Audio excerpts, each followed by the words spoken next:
All right, welcome to episode number 249 of the Canadian Prepper Podcast. We are recording on October the 6th, 2024.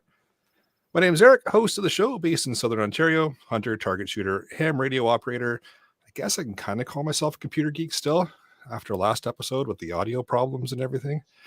Gain's a thing, and don't let your kids play with the computer. As a first responder, witnessed an over-reliance on emergency services during major events, started a small preparedness company to help people get better prepared for at least 72 hours, if not longer. And I'm Jeff. I'm based in Central Ontario. I am a target shooter, also a ham radio operator, general overall handyman, and weather nerd. And I'm the Frugal Gunny. I'm an off-gridder, a shooter, hunter, fisher, gatherer, trapper type, and a generalist. And I only relatively recently came to accept that I'm a prepper. I encourage and live a mobility approach to survival. If you want to help to support the show, buy some swag. We have both the Canadian Prepper Podcast t-shirt and the tactical Velcro patch at www.prepperpodcast.ca. All of the proceeds help cover our podcast costs. And if you're enjoying the show, please take a few minutes and submit a review wherever you may have found us. We want your feedback, even if it's bad. We also invite you to reach out and tell us about something you learned this week. You can email us at feedback@prepperpodcast.ca. All right, so we got some flowing content for you in this episode. Yeah, 249, the terrible intro jokes still continue. We're going to start off with some relevant news articles. We'll update you on what we've done for our personal preps since the last episode. We're going to get into the main topic. We're talking about water tonight. Let's touch on the news. I got a couple of different things here. So one out of the New York Times, but there's lots of them, that the recovery efforts from Hurricane Helene continue. The death toll is still going up. Last I checked, it was 227. It's probably higher than that now. There are still lots of towns, small towns, areas that they haven't even got to yet. They're cut off. I'm not going to get into a lot of the politics of everything. As more responders get in there and they start getting into things, there's reports coming out. You got to take what's on the internet with a grain of salt, and even from the media, that some local first responders are running interference, and they're telling the civilian help that's coming in, oh, it's too dangerous, you can't go there. They're like, this is what we do. We're a search and rescue. This is what we do. Oh, no, it's too dangerous. It's our gig. It's our thing. We'll take care of it. So I don't know. You never know. I know for a fact there's one documented case in Lake Lure, North Carolina, where a civilian helicopter pilot was ordered to abandon his rescue mission mid-rescue and was threatened with arrest if he came back.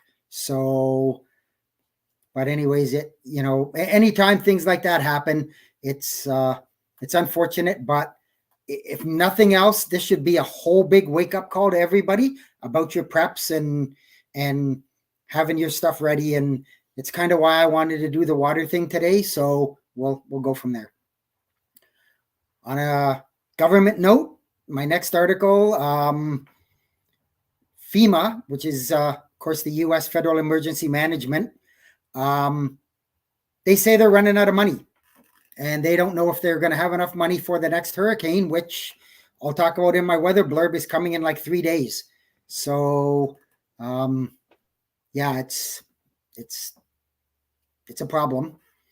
The last article I've got from CBS News, I believe it's Baxter is the name of the company, and they make around 60% of the IV fluids that go to hospitals, and their plant was extremely badly damaged in the hurricane, and hospitals are starting to run low on IVs.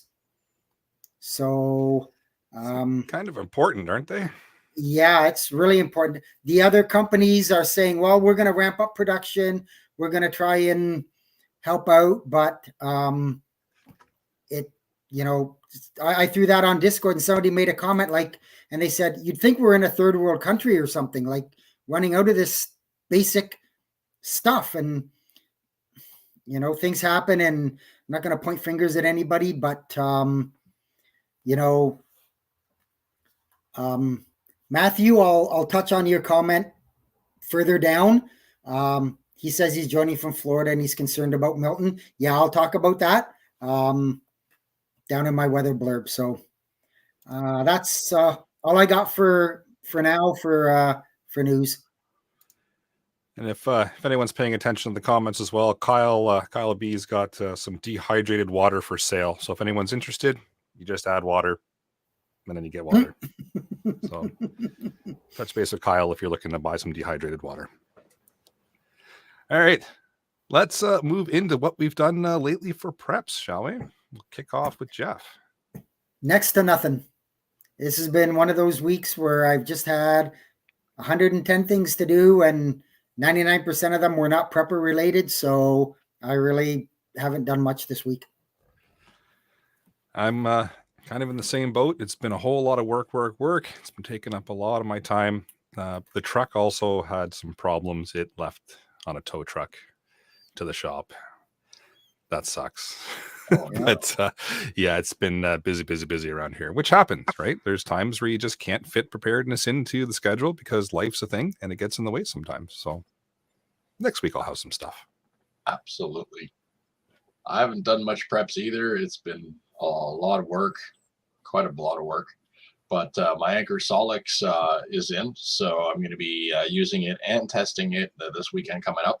Looking forward to doing that and more follow on that one. In the meantime, I'm preparing for my last big trip up to the cabin, including the truck. And one of the things I did, if any of you are thinking of hauling heavier than you're rated for, or you want to increase the hauling rating of your truck, one of the things you can do is upsize your transmission oil cooler, and that's what I've done. And that should help me get beyond the 3,500 pound limit that I currently have. So that I'm looking forward to testing and seeing how things go long term with that. That's about all I've had the chance to do. It must be nice to have a truck that runs. Well, Matthew put in there, isn't it a Ford? No, it's not. It's a Chev, but I don't really see the difference. So, wow. Ouch. Me and Gunny, we got the Toyotas. We're good to go. There is that reliability factor on the Toyota. I got to give them that. It's a good club to be in, eh, Jeff? Yeah, it is. Oh boy. Well, someone's got to take the punches when Terry's not here, so I'll take him. All right. So with that and the ever growing vehicle battles, because we're always going to have this, how about we move on to the main topic, shall we? Like I said, tonight we're talking about water because it's an important thing. It is. Actually, it's to me, it's more important than food. Anybody who knows or lives in the prepper world, we do things in threes: 3 minutes without air, 3 hours without shelter and adverse conditions, 3 days without water, 3 weeks without food. Personally, I've talked to, not a lot, but a fair amount of more newer preppers, and I find they get tunnel vision and they get wrapped up on the food, and I got to have this food, and it's food. And, they come out with these buckets of this, ready to make food or 25-year food. And, I'll say to them, well, what about your water? Like, what do you need to make that food edible? You need water. Food's no use to you. It's useless if you don't have any water. So I think it's one of the most overlooked preps. For just a number's sake, each person should roughly have about a gallon, so 3.5 to 4 liters per day per person in your household. That's going to count just drinking water, water for prepping meals, prepping food, that kind of stuff. I'm not talking about, water to do dishes or flush the toilet or stuff like that. That's totally a separate thing. you should have about a gallon a day just for yourself. So I thought I'd move in and we'll talk about, first of all, where can you source water? So we're into a I guess shit hit the fan time when I'm talking about this. So your best source of water is flowing water of some kind, a stream, a creek, a river. It's better than stagnant water. You can use stagnant water. However, you need to be careful. Don't use water that has floating material in it or water that has a dark color or a questionable odor. If you have a well, great. That's awesome. If you don't have some way of manually getting the water out of that well, you might want to think about that, considering some kind of a manual water pump. Back in the old days, just the water pumps. In a pinch, your largest water capacity thing in your house, for the most part, unless you have on demand, is your hot water heater. Lots of people don't think about that. You don't think about the hot water heater. You can get water out of that and drain the water from your hot water heater. Just make sure you turn the breaker off first, even if the power's off. So if the power comes back on, the first thing that's going to happen is your heating elements are going to get energized. There's no water in there. They're going to burn out. So, and if you're going that route, just be careful because it is hot.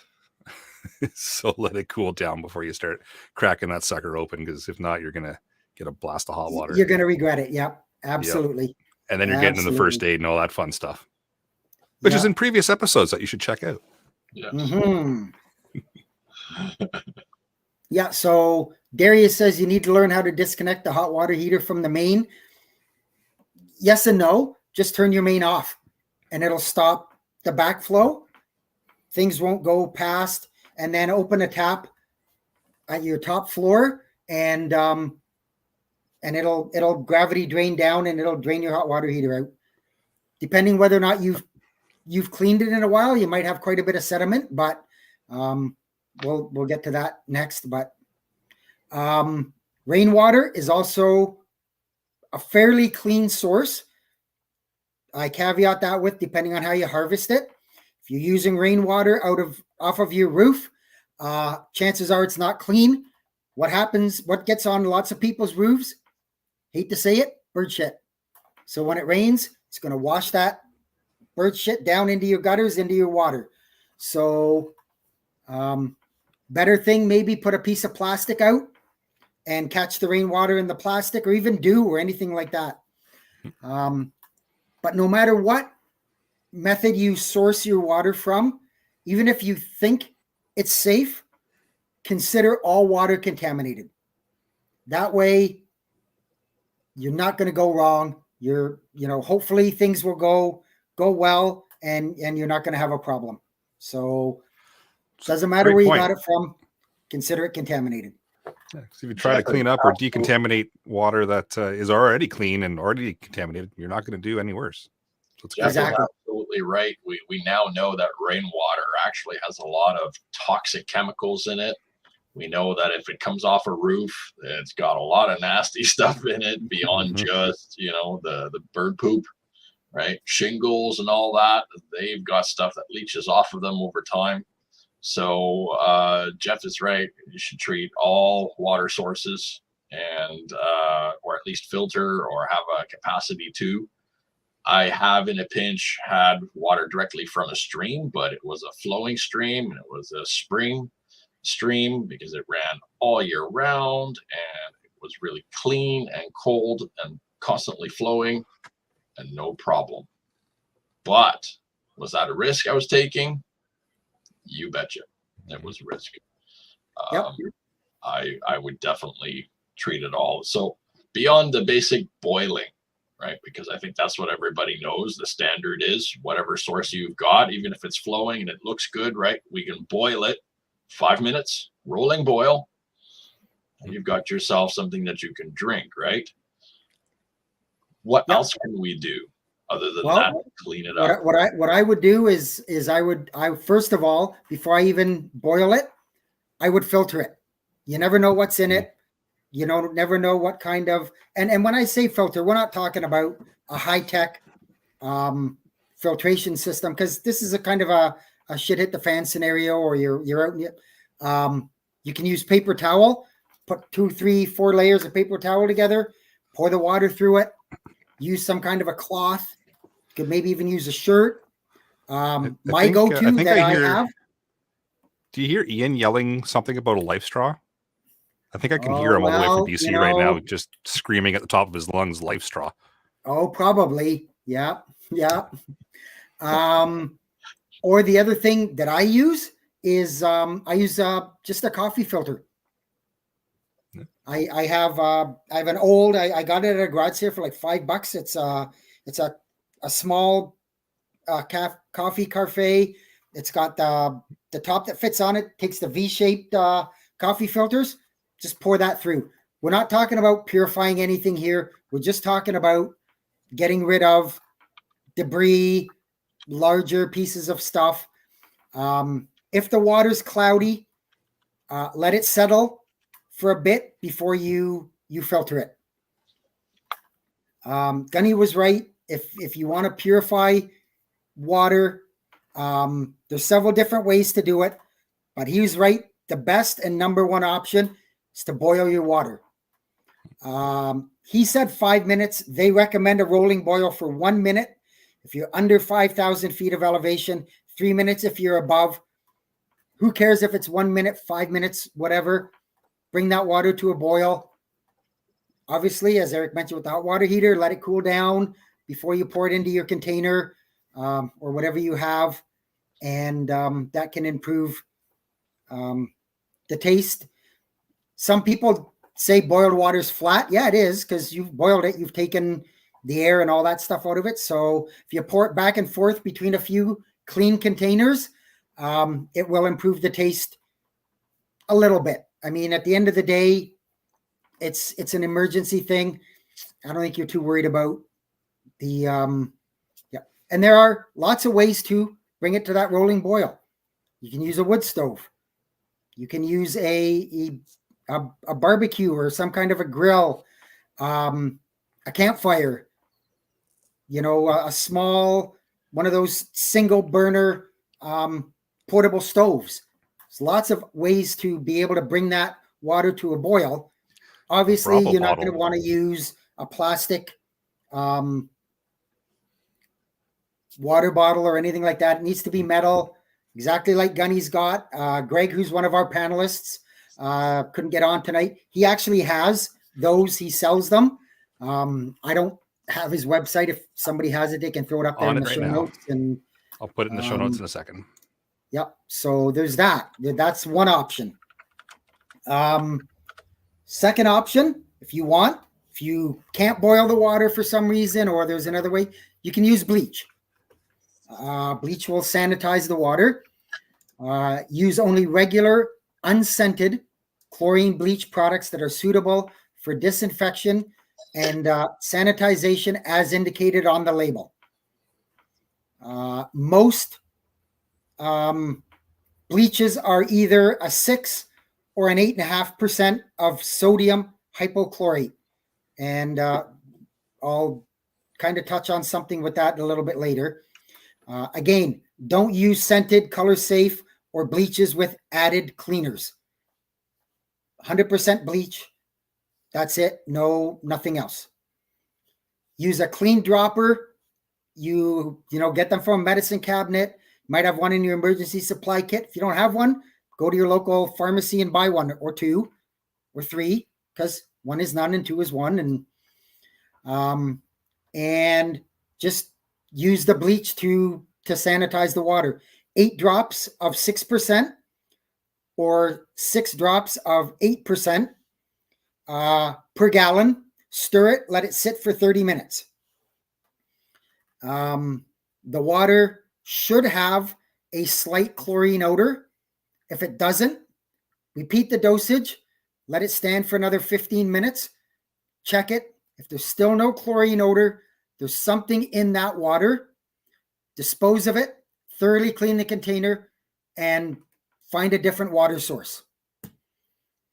Once you've opened and started to use that bleach container, it's probably good for about a year, maybe a little bit more. But that's what that's good for. You can also use iodine, or what they call a tincture of iodine. A lot of people have that in their medicine cabinets, their first aid kits. 5 drops of 2% tincture of iodine in each liter of water that you're disinfecting. Again, stir, let it sit for 30 minutes, and you should be good to go.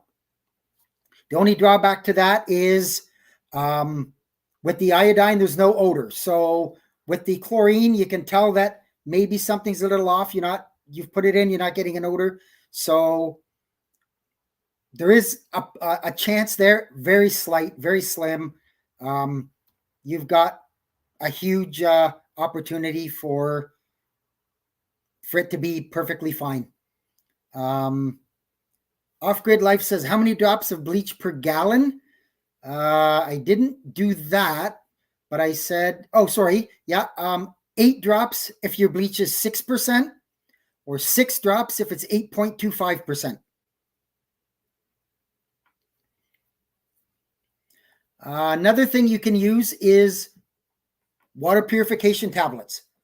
You can disinfect water with tablets that contain the chlorine, the iodine, or other disinfecting agents.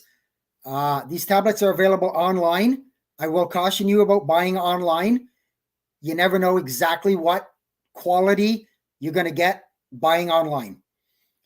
You can also get them at pharmacies, your sporting goods stores like Cabela's, Cambodian Tire, those kind of places will have them.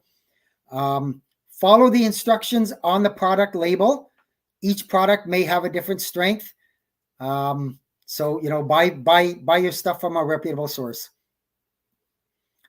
And I seen somebody in the comments there ask about pool chlorine. You can use that. I would say to use that as a last resort, because pool chlorine is called calcium hypochlorite. It's the granular chlorine, and it's very different from the liquid. So don't confuse them, and don't say, okay, I can put 2 tablespoons of liquid chlorine in this water and it'll be fine.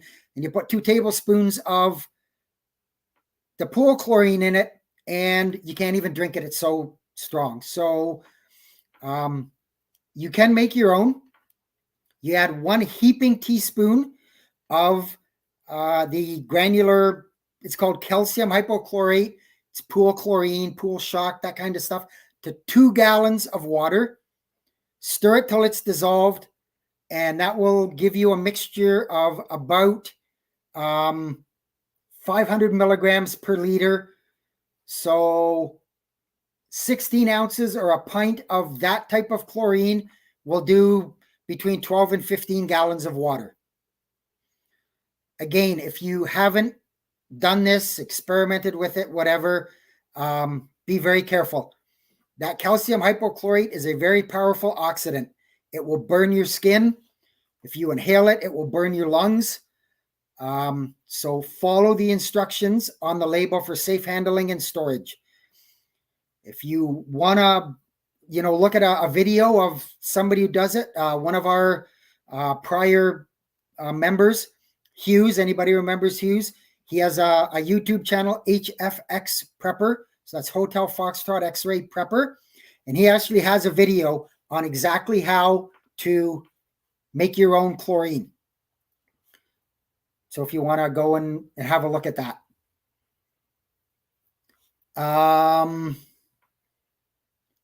You can use products like a Berkey, a Life Straw, you're welcome in, a Sawyer, or any other brand that you have.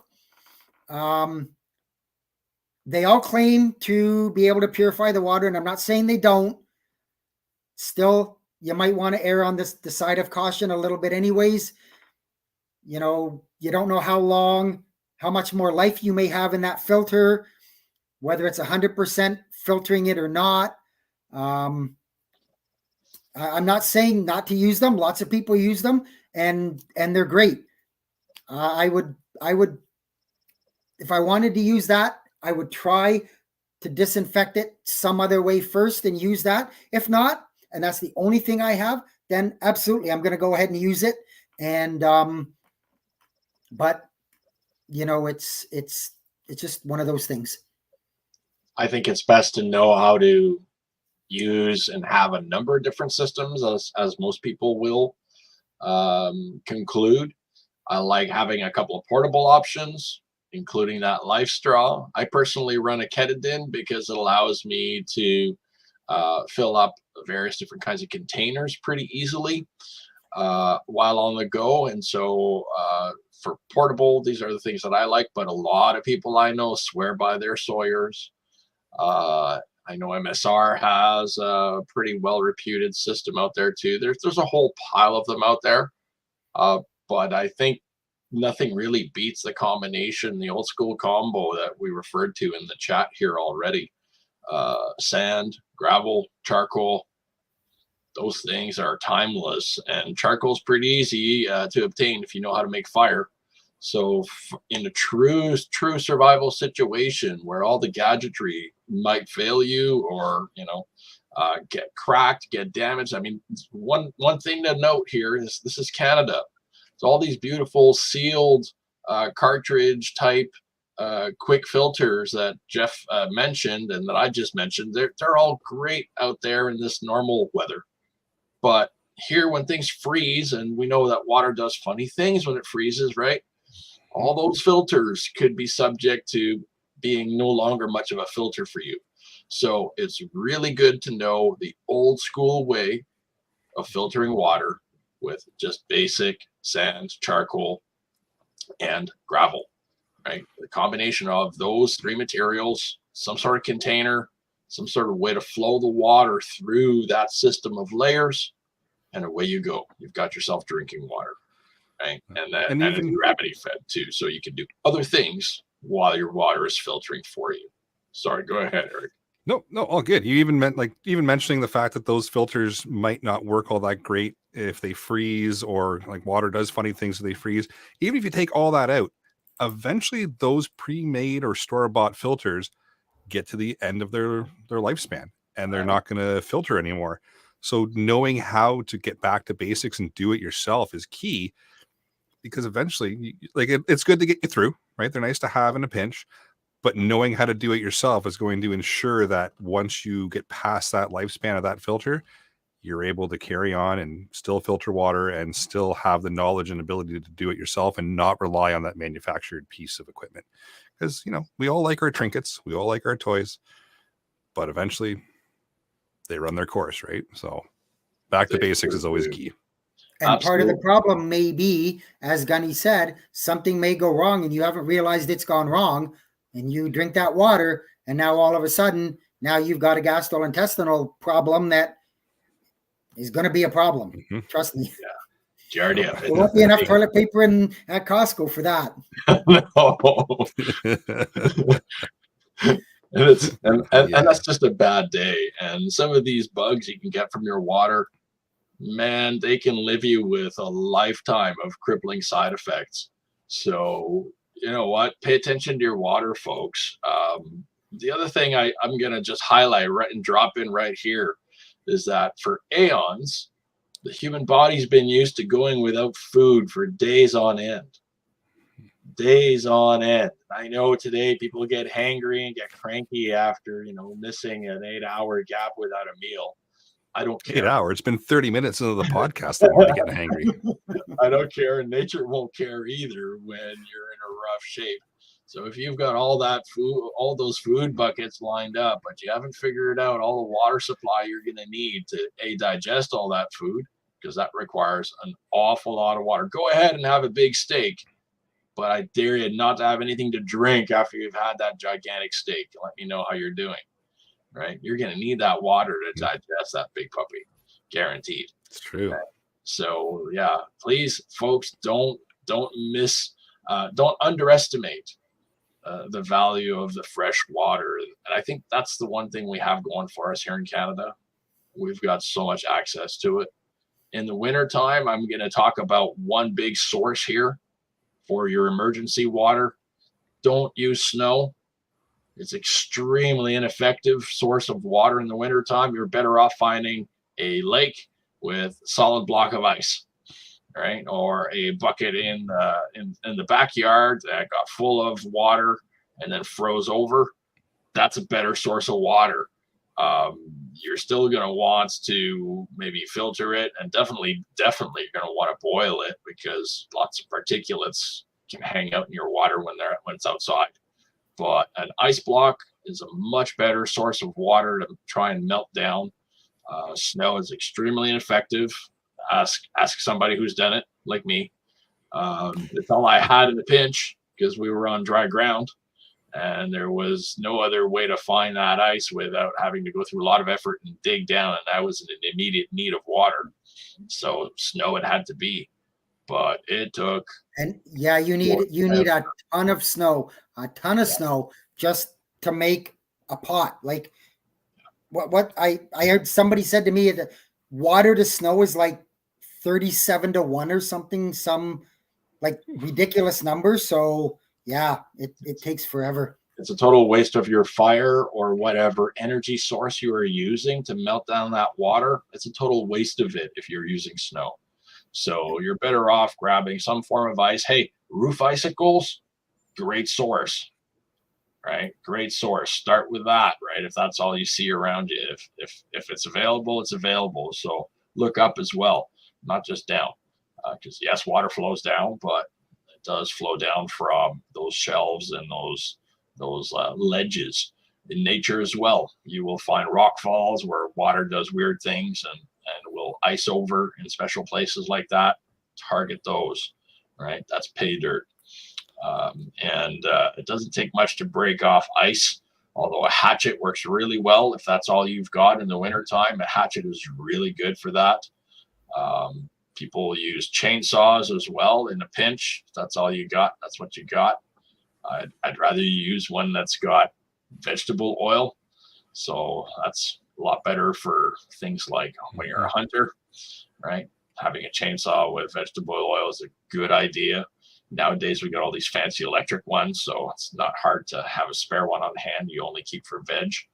And then at that point, it's a great way to go and get water out of the lake.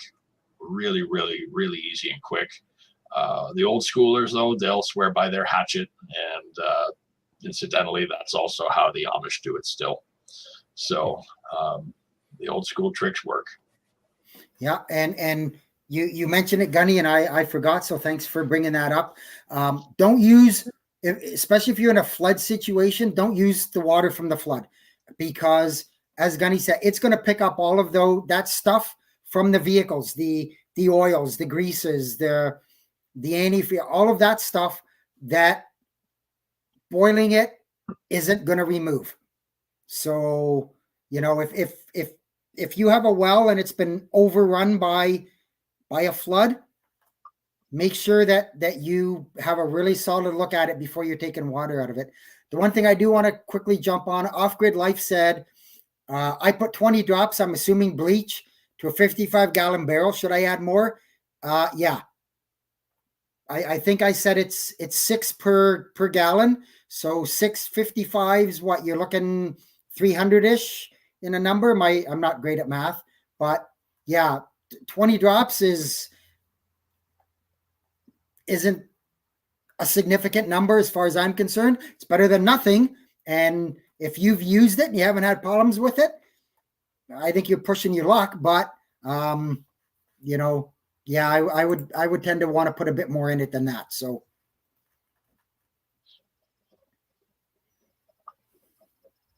yeah, it might be worth doing a little bit of math on that number. Yeah. Yeah, and not the 1 + 1 = 4 type of math. Yeah. Yeah, exactly. That's my style of math, just for the record. Now, one thing I'll talk about, though, is wintertime, places to have your water with you in the wintertime. And I talk a lot about the wintertime because it's the one type of weather we underestimate the most in Canada, especially if you live in an urban area. You probably have grown to the expectation of you turn the tap and there's your water. And so that's a really good thing. But long term, let's talk about long term. People have used totes, right, in the past. As long as you can keep them at a certain temperature, a tote, I guess, is not bad, but you're going to want to keep an eye on the sun. If it's exposed to the sun, the plastic in those big totes, and when I'm talking about the big totes, we're talking about multiple hundreds of gallons worth of totes, right? These are big containers. They usually have an aluminum frame around them. They're designed to be fit on a pallet so that you can take any kind of mechanism you use to hoist that pallet, whether it's a forklift or a truck or, a boom or a tractor, whatever. You can then carry it and haul that around. And it's a semi-portable way to get water back and forth. Some people will use those for long-term storage, and that's great. But again, the plastic, long-term, it gets brittle, gets exposed to UV, it will get tired, it will crack. So I have concerns there. And of course, there's the freezing, right? So consider how you're going to keep that warm. Are you going to use a solar system? In which case, man, you've got to store a lot of energy to heat up heating wires to keep all of that temperatures off the grid. You better move those containers indoors and have a way to transfer the water from wherever it's coming into those containers. So it's a lot of planning. You can definitely overdo it. But again, using the technique that we typically advise here, think rationally, right? How much water would you need? We know that 3 days without water is really bad. Okay, great. But we know that in Canada, we got bad storms that can shut down infrastructure for 3 days. No problem. So I think it's probably better to have more water than you think you need. But of course, you've got to balance that out with your storage requirements, right? How big is the water that you need to support you and your family for a week, let's say? How much water does that take? It's surprising if you think of what you use just to flush things down the toilet, right? And that's why I haven't got into the storage yet. But you're right, Gunny. I did not put those totes there for a specific reason. And that, as you mentioned, was most of it is the UV, the amount of water, all of that stuff. I mean, if you've, and I'll go jump into storage and it'll kind of explain it. So it's recommended, if you're going to store it, that you use some kind of food grade, water specific storage container. A lot of RV places sell them. They're some of them are square and blue. Other ones are jugs. And they're blue for a reason, to repeal the UV rays, because they will, as Gunny said, they will degrade the plastic. They'll cause, I think they make the water bad quicker, is my opinion. So that's a good idea. If you decide to reuse some kind of a storage container, 2-liter plastic pop bottles as an example, they're a good idea. There's 2 liters. Don't use jugs or cardboard containers that have had milk or fruit juice in them. The reason is you're never going to get them 100% clean. The milk protein and the fruit sugars provide an environment for bacteria growth. Even though you're putting your bleach and all that in it, where you would think, it should last several months, next time you go out, you're looking at it and it's got a green tinge to it. Well, that's just because those sugars and that stuff have eaten up the chlorine. Now there's nothing in there and your bacteria is starting to grow. So fill the container, whatever container you get, as much as you can to the top, close it tightly with the original cap, write a date on the outside or a tag on it or something, and store it in a cool, dry place out of any direct sunlight. I've got a little pro tip for those of you who expect your water to freeze. This is something that I did up at the cabin because I could go away. Let's say I went away for a weekend if I go away for a weekend, everything in there is going to freeze. And so knowing that water freezes, I used blue water reliance containers that you can get at your normal Cambodian Tire, as Jeff says. The tip with those is make sure you don't fill them up all the way, right?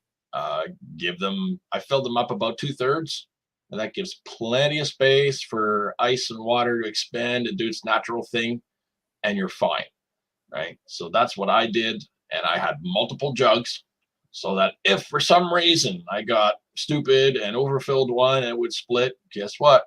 I got 2 or 3 others, right? And Wade here asks, how long can you store the water in the blue water container? I don't know what the official answer is to that, but I've had mine up there a year and went back to it, and I felt okay. I still boiled it when I was using it to do drinking things with it. And what I would do is for my drinking water, I would just go back to the spring where I filled them up. But for cooking, for washing, fantastic stuff. So that's how I did it up there off the grid, because the water where my cabin was not suitable for washing your clothes or drinking unless you were to run it through a lot of filtration cycles. So that was very intensive work to do. So instead for me, because I went to town on a regular basis, I took advantage of a freely available spring that's available at the roadside, and it's free, public. So and it ran year round, and it's excellent water, slightly mineralized. So it gave the water a great taste, but over time, over freezing and thaw cycles, your water would develop a little bit of sediment into it, which is normal, but very good water. So know your water sources. If you speak to local people, they will probably be able to point to you where good, clean water is available in case of true emergency, where you can't even have any nearby, right? None at your location. It's not a bad thing to know where your local spring sources are. So that's what I did up there, where there was just nothing available close by. That's the way I went about it. So there you have it. Yeah, that storage is one of those. Everybody has an opinion. You ask 10 people, you're going to get 10 different answers. My thing, or what, at least what I'm using or going along, is replacing it every 6 months. Now that's the water that I've purified or I've cleaned and I've put into that blue tote. I would do it for 6 months. Commercially bottled water, like the water bottles you buy, they claim there is no expiry date. They're infinite. I'm not sure I buy that either. But I use about the 6 month window for what I do. If you go a bit over, I don't think it's much of a big deal. If you've gone a long time, like Gunny said, you have some concerns about, well, you know what, it's been a year, just purify it again. It's not going to hurt. Put a few drops of bleach in it, and away you go. Yeah, I think water's been around as long as the world has been. Yep. Yes. I think that's a very reasonable approach. And we all know in a situation of survival, if that water has been sitting on a shelf for 2 years, you're still going to drink it. Yep. I know I would. Yep. Brandon in the live chat makes a good point I wanted to get out. I know these are pretty popular in the preparedness world when people do start thinking about water. It mentions the IBF totes we use for watering our livestock last a few years outside before they break down. So good thing to keep in mind, because I know a lot of people in the preparedness world kind of gravitate towards the IBF totes because they store a large amount of water. They do. But also a good point by Brandon there. You got to keep them outside usually, and they're going to break down. So be ready for that, because Canadian winters are harsh. Yep. And those IBF totes are great for that, because livestock uses a significant amount of water, much more than we do. You've got the livestock probably there for food for later on. So, you need to take care of them. And, but yeah, he says lasts a few years outside and then they break down. So I think the most significant factor for that is UV exposure. So if you're able to keep some sort of roof or shade over those containers, you're in better shape, right? Your plastic tops are going to last a lot longer. The plastic won't be as brittle. It'll last a little bit longer out there. But yeah, I think there's a limit to how long plastic lasts, period, outdoors, even if it's those nice blue containers. So be ready to cycle out your containers. I think is great advice all around.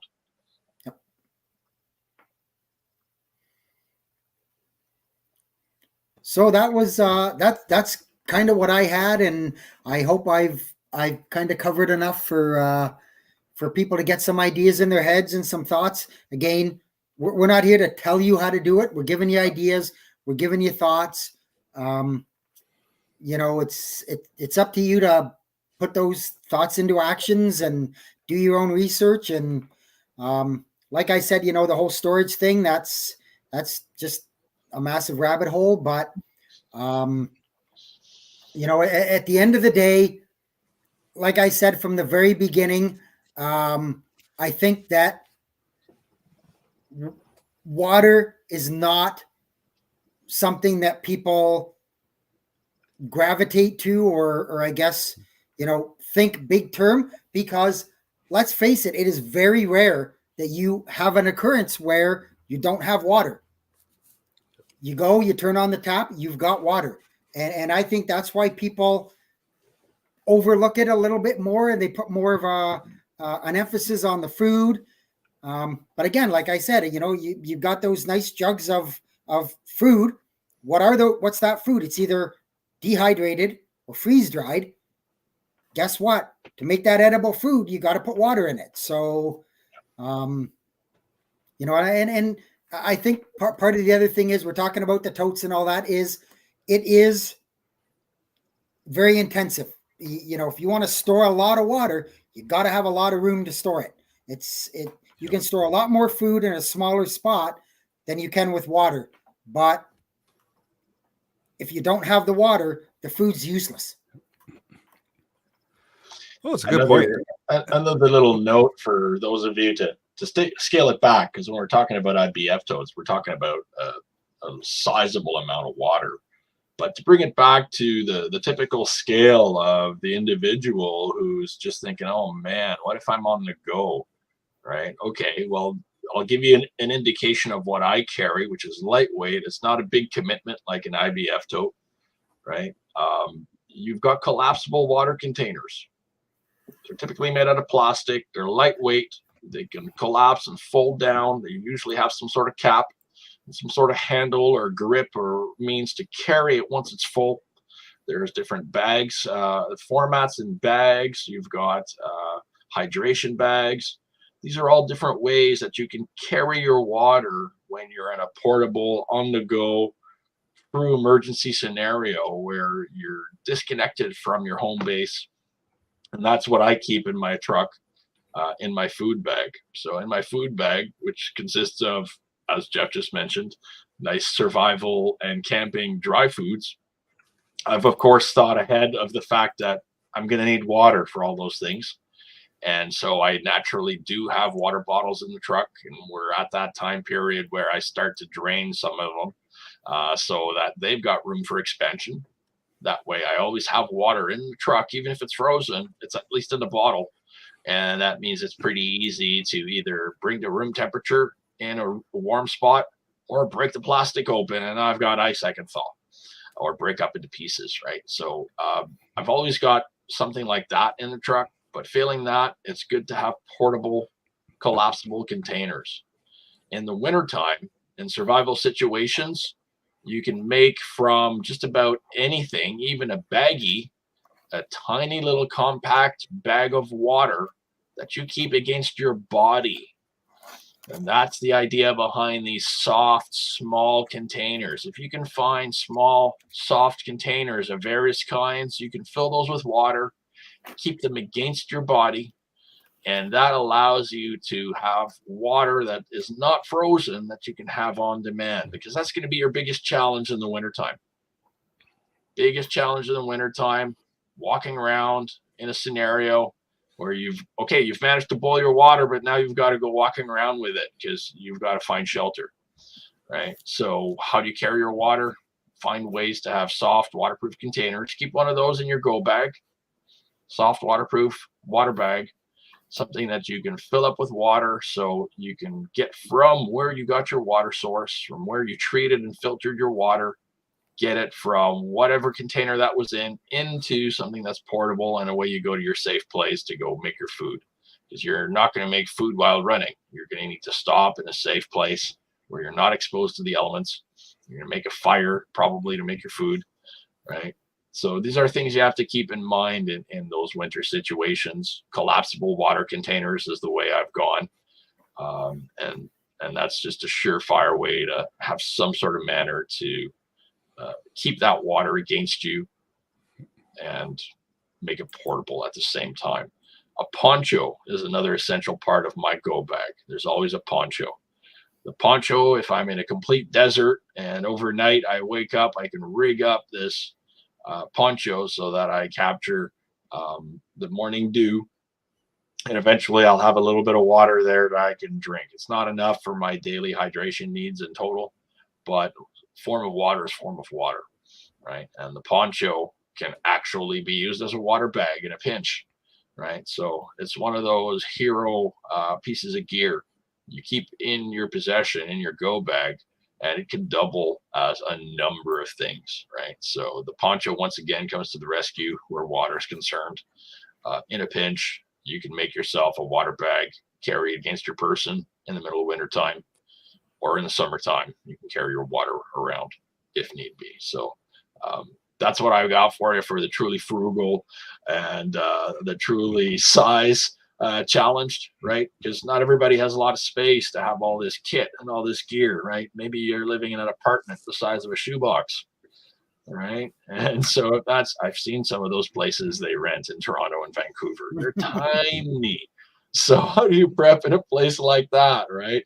So think of collapsible containers and things that you can carry with you on a backpack. And I think that's a pretty good start. Absolutely. Fantastic. Yep. Awesome. Any last minute comments on water? Yeah, I was going to say, anything I haven't covered, anybody in the live chat, anything I haven't covered, you got a question about, or fire away and I'll see what I can do to send you in the right direction or give you a bit of advice. But outside of that, I think I've kind of covered everything, but I just had a thought for you though, Jeff. And this could be possibly an entire other show, but just a note, if you're worried about water conservation, you should probably think of things that are dehydrating you too, and maybe not do those so much. So like alcohol, you might want to curb that down if you're low on water. Coffee and tea, yeah, sure, they wake the body up, but they also make you lose your water and you dehydrate a lot. If you're out in the middle of the sun, they're a diuretic, yep. Yep. If you're out in the sun all day long, just get in the shade. If you're low on water, get in the shade. So water conservation is just as important as making and finding your water.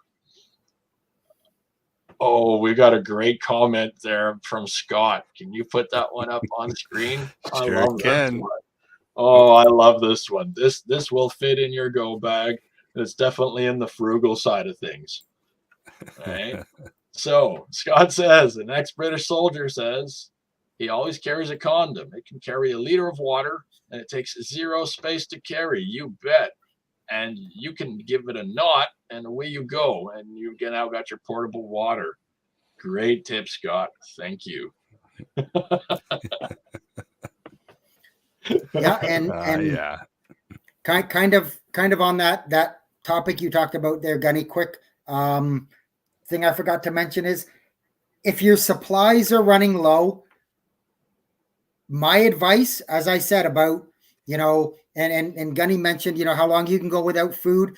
We've seen thousands of examples of people being caught in collapsed buildings and earthquakes and being pulled out, 7, 10, 12 days later, and they're alive because they had access to some kind of water or something for hydration. So even if you're running low, don't ration your water. Drink the amount you need today and go out tomorrow and find more. Agreed. Cramps are a horrible thing.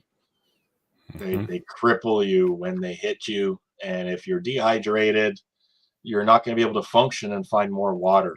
So Jeff is 100% right. Hydrate while you've got it. Drink it. Right. Great advice. Awesome.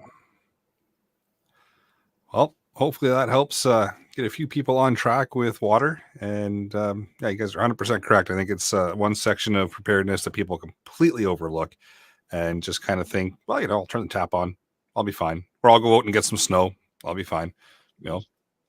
So it's I think it's really good that we kind of covered this and touched on it because yeah, it's definitely overlooked and it's thought of in the community, but it's not as focused on, I guess is the best way to put it, because it is such an easy thing to come across while times are good. It's not a very sexy topic, right? It's just water. But go without it. You could start doing a what t-shirt contest. Yeah, exactly. Yeah. Oh, you're making me think of other things, Eric. Not suggested when times are bad and water is hard to find, though. All right.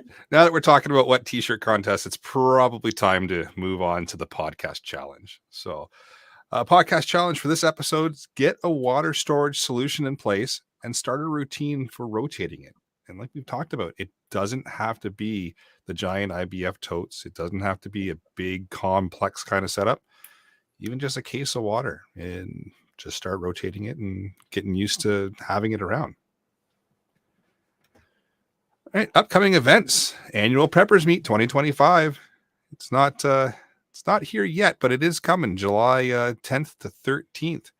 So get ready for that. It's always a good go. Hopefully all the panelists will be able to come out again and maybe all at the same time this year. This last year we kind of came in different stages, so it'd be nice for us to all get there all at the same time and get to meet everybody. So I myself fantastic event. I'm booking all the days, so I hope to be there. It was a great time last time, and I had a chance to network with a few people. I highly recommend you come out if you've got any little bit of prepper inkling. There's a little bit of something for everybody there. It was a great time.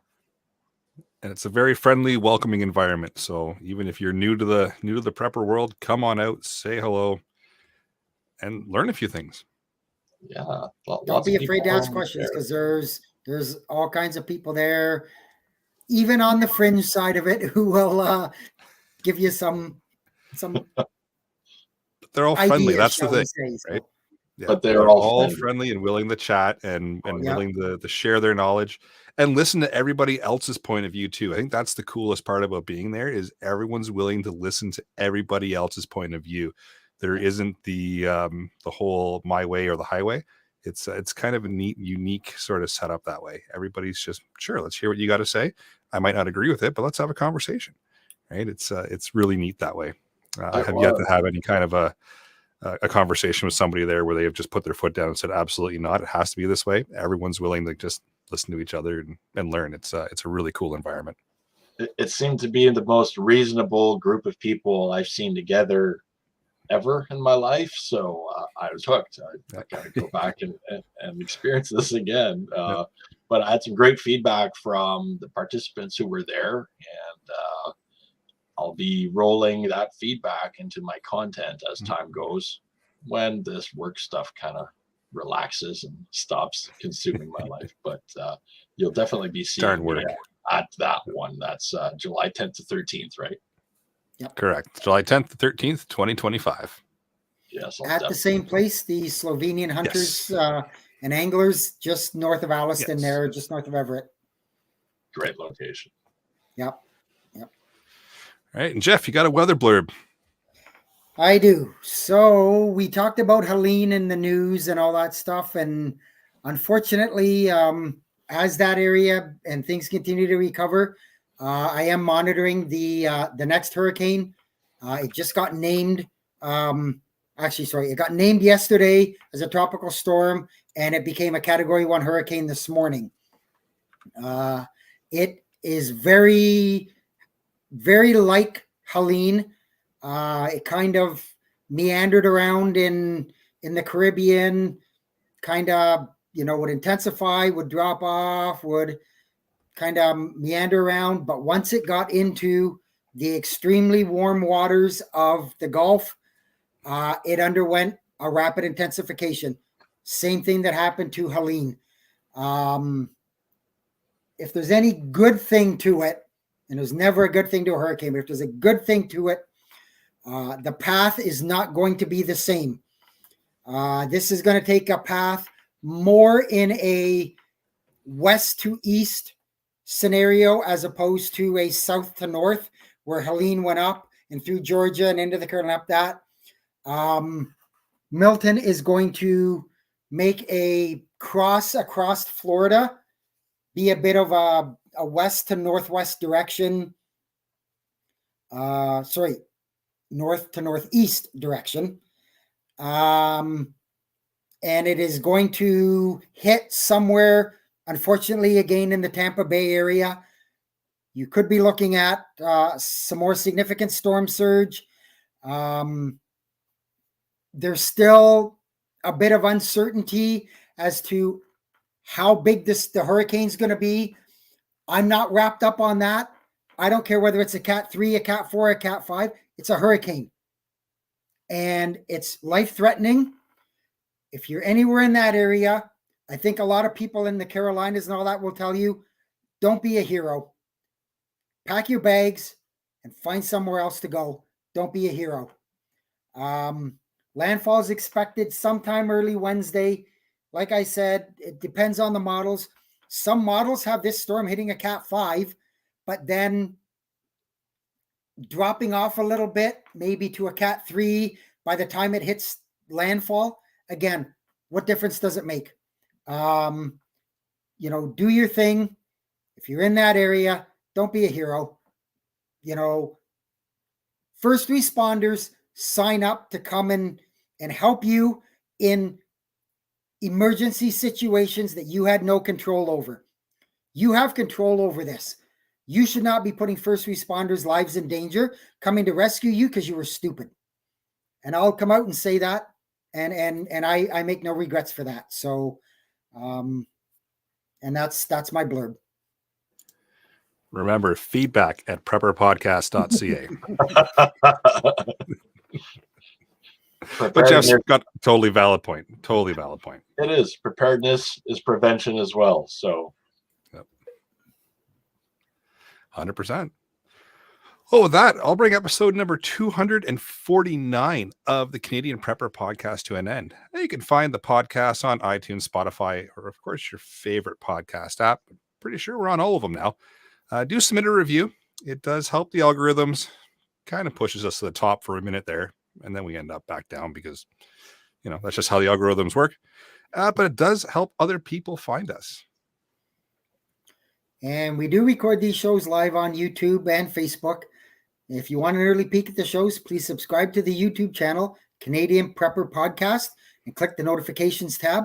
That gives you an alert when we are going live. You can contact me, feedback at prepperpodcast.ca. As Eric said, if you want to bitch about me, that's fine. Everybody does. Or I am frequently on the Discord, especially if you're looking for weather updates on the hurricanes and that stuff. I'm pretty active on Discord for that. And you can find me, the Frugal Gunny, on YouTube, Rumble, Facebook, Instagram, and the CPP Discord as well. All right, and please check out Rapid Survival at rapidsurvival.com. You can get me there on the live chat. You can also email me at feedback@prepperpodcast.ca. And if you sling any shit at Jeff at feedback at Prepper Podcast, I'll make sure it gets to him. The good stuff I keep to myself. I don't tell him, but the shit flinging ones, I'll make sure he gets them right away. So thanks for joining us. Until next time, be prepared, stay safe, and keep learning, and keep bitching if you want to.